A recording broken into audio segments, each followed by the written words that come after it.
Okay, good morning, class. My name is Teacher Vin, and I will be your teacher for today's class.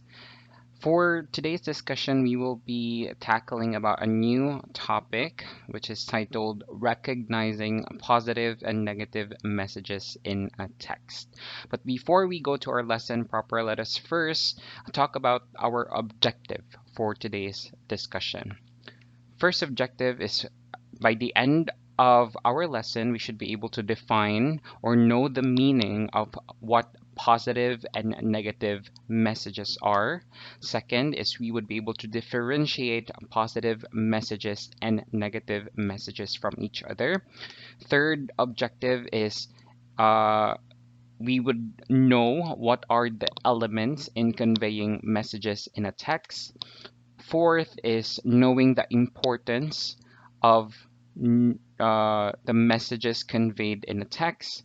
Fifth is what are signal words and expressions commonly used to convey positive or negative messages. And lastly, know what are pairs of positive and negative words, commonly known as synonyms. So, these are our objectives for today's class. We can now go on to defining positive and negative messages. So, a question: what is a positive message? So, a positive message is or are messages that convey things, provide recommendations, motivation, or encouragement. So, simply put, it's like music to your ear. So anything that makes you happy, or any messages that makes you happy, makes you excited, or um, makes you feel kilig or whatever. So that's a positive message, and I'm sure everyone already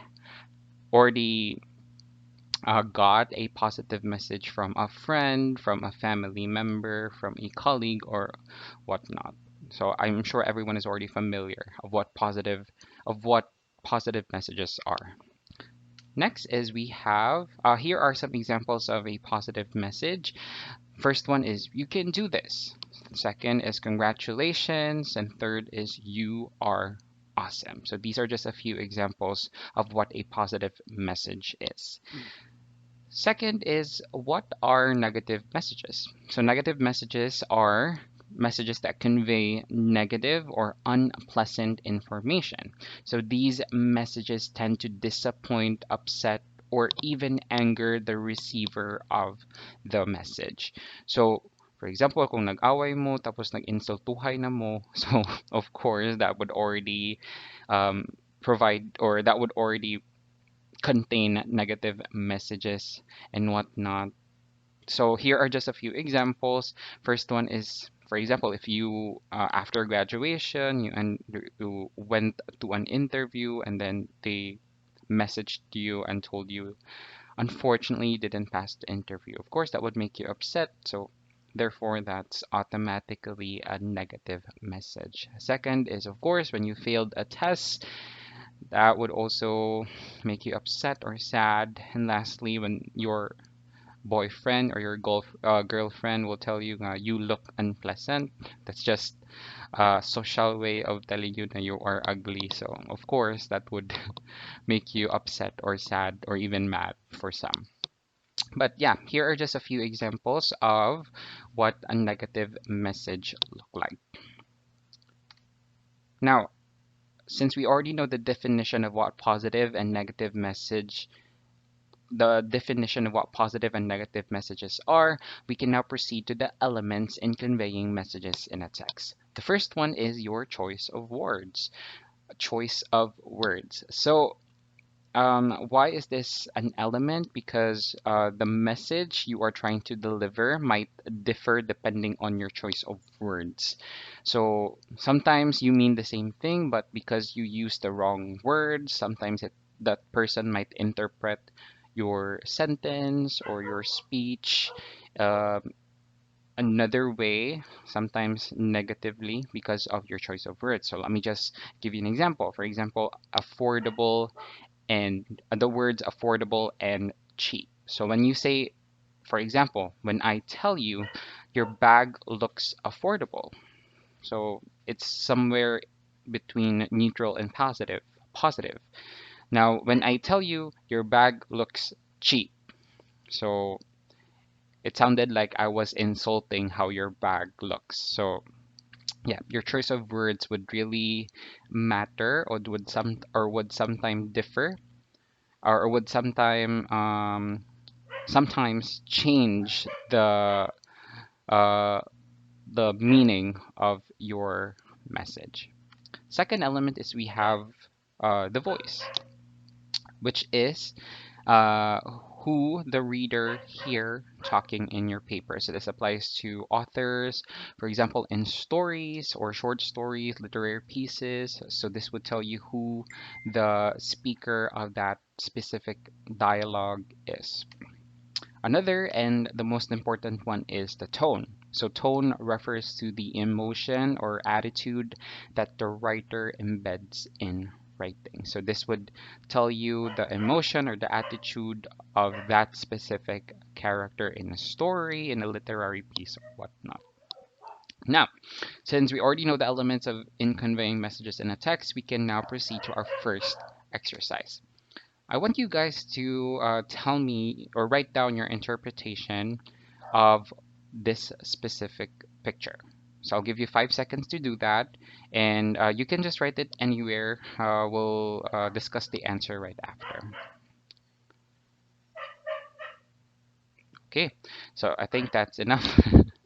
So if you look at the picture, there's actually no definite or there's actually just no one interpretation of the specific picture because as we all know, one picture is worth 1,000 words. So different people might have different interpretation of the picture.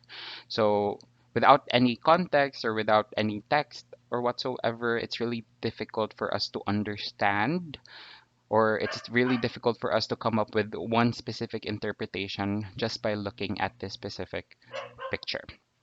Now, furthermore, images like this one are used as representations for visualization of text. So if you notice, for example, for mathematics or for science, if lisod na kaayo ang ilahang ginadiscuss na topic, what authors do is they include images or illustrations in their books. So readers like us, or for example, for teachers, we use PowerPoint presentation or images for us to better explain or illustrate what we want to relay to our readers. So here's another view of that same picture. So here it says here you always have a choice. So now since it already has the words in it, we already know the context of the picture, what they're trying to deliver, what they're trying to explain. So we would now come up with one definite interpretation. And that is they are promoting or advocating freedom of will, freedom of choice, and freedom to do whatever you want. See? So this is why it's really important for us to um, uh, have a context whenever we use images in our examples. Now we have another example, example number two, I mean exercise, exercise number two. I need you guys to identify whatever the tone of the dialogue is. Is it positive or negative? So here's the first one. You made an A on the test. The student responded, "That's incredible news." So does this mean it's positive or negative? Of course, it's positive because he or she was happy that he got an A on his test. Second example, you have an A on the test. So the student said, "I did." So, and in a skeptical tone. So because of this, because of the tone of the student, it can sometimes be misled to skepticism or negativism. So yeah, and the third example, you made a B on the test, the teacher said, and the student responded, "Of course, I knew it," in a sarcastic tone. So I believe all of you would answer this specific example as negative, since the student was really um, eminent when it comes to his response to his teacher.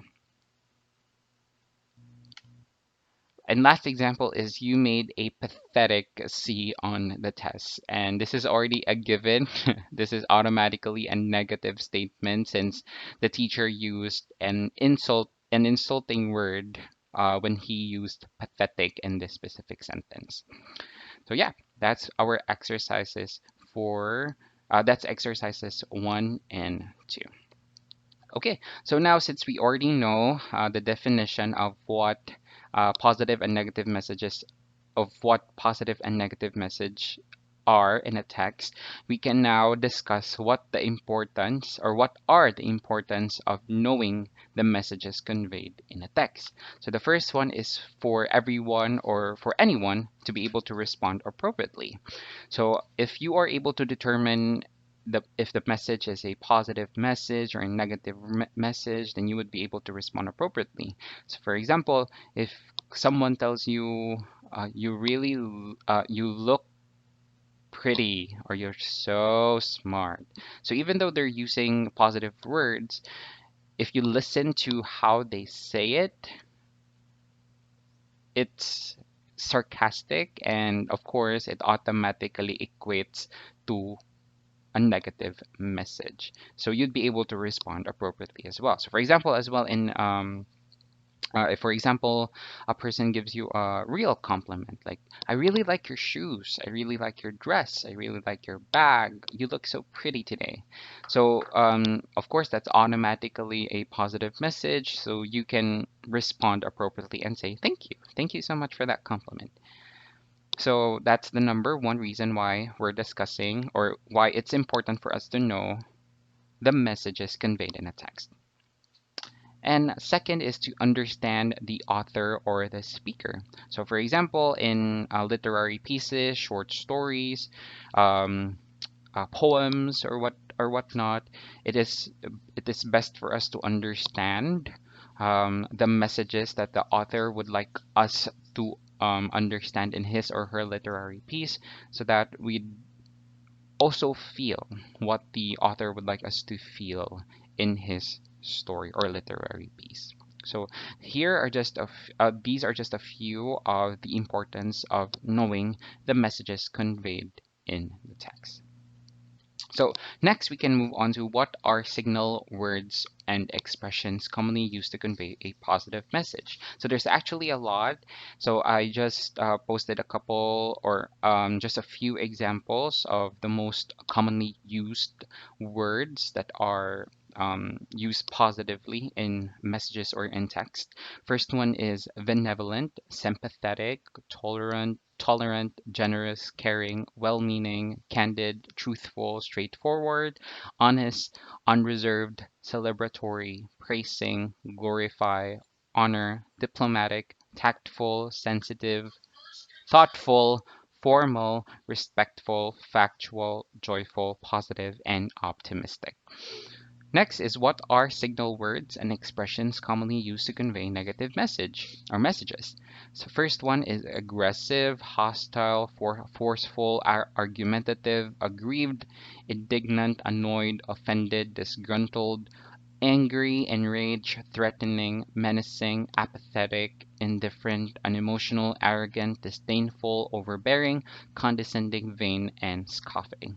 So some of the words are really unfamiliar with us, but these are the most used words in literary pieces or in short stories, dialogues, and whatnot. So it's really important for us to at least be familiarized of these words, because once you see them, they can automatically mean they can automatically mean that the author is conveying a positive message or conveying a negative message. But at least you can there's no need for you to memorize these. All you need to do is just be familiar of these words. However, there's a disclaimer though. Words can mean differently depending on how they are used in a sentence. So although you already have like a keyword to look at, like for example the words we discussed earlier, it does not mean when you use that specific word in a sentence, automatic na dayon siya nga positive. You still need to read the entire context because again, listen or read the entire context of the author or what the author is trying to say. Like for example, in a sentence, if nag-use ko truthful and then in a sarcastic tone, of course, the author or the speaker was not saying it in an honest way. So of course, that would still equate to a negative message. So you still need to read the entire context or the entire sentence for you to better understand what the message was and what the author was trying to say or the speaker was trying to say. Okay, do not just assume. You really need to listen and understand or read and understand. Next is, and last part of our discussion, are pairs of positive and negative words. So these are synonyms. Remember what I mentioned earlier about the first element of conveying messages in a text. First one is choice of words, diba? So there are a lot of words out there, and some of them are synonyms, and most of them have almost the exact similar meaning. However, if you use it interchangeably, sometimes your meaning or the meaning of your sentence might vary or might change, and sometimes might be interpreted or misinterpreted. So, for example, economical versus cheap. So in a positive, you can use economical or affordable. In this sentence in particular, though, for example, Alessandra performs a survey before buying any product. She is economical. Diba? Medyo social siya paminawon, diba? Rather than saying Alessandra performs a survey before buying any product. She she is cheap. So, medyo insulting na noon siya. So, make sure to use the words appropriately. Second example is challenge versus difficult. So, positive, for example, if you encounter a person that has challenges in terms of like their learning capacity, you do not use difficult, you do not use degrading terms. Like, for example lang ha, for example, bugo, hina og kuan, hina og utok or whatnot. So you do not use that. You never ever use that. So you need to find alternative or synonym to that word that might come off positively. So for example, doing the indicated task in the module is really a challenge. See? When you say challenge kasi it's more of like there's still room for growth and it always comes out positive rather than saying like this. Doing the indicated task in the module is really difficult. So it automatically tells you that the person is not capable of doing that specific task. So, yeah, maglisod siya. Next example is we have conversationalist versus chatty. So, just a shot at diba? So, a positive way of saying that the person is chatty is, for example, using the word conversationalist. So, listening to him fascinates me. He is an excellent conversationalist. Char. And then next is we have negative. Listening to him irritates me. He is indeed chatty. Fourth example is we have unique versus weird. So in a positive way, you can use unique. So for example, Anthony loves to experiment. His hobby is indeed unique. However, in a negative way, you can say Anthony loves to experiment. He is really weird. Lastly is curious and nosy. My cousin always asks questions. He is curious of everything. And lastly, in a negative way, you can say, my cousin always asks questions. He is a nosy chap. And that's a wrap. That concludes our discussion for today. I need everyone to go to their Google Classroom and answer the following: the exit ticket and the exercises. You need to answer the exit ticket first. I'll be providing the password for your for the exercises that you need to answer and perfect. Okay, again, exit ticket first and then followed by the exercises. That's it for today, class. This is again Teacher Vin. You guys have a wonderful day. Bye-bye.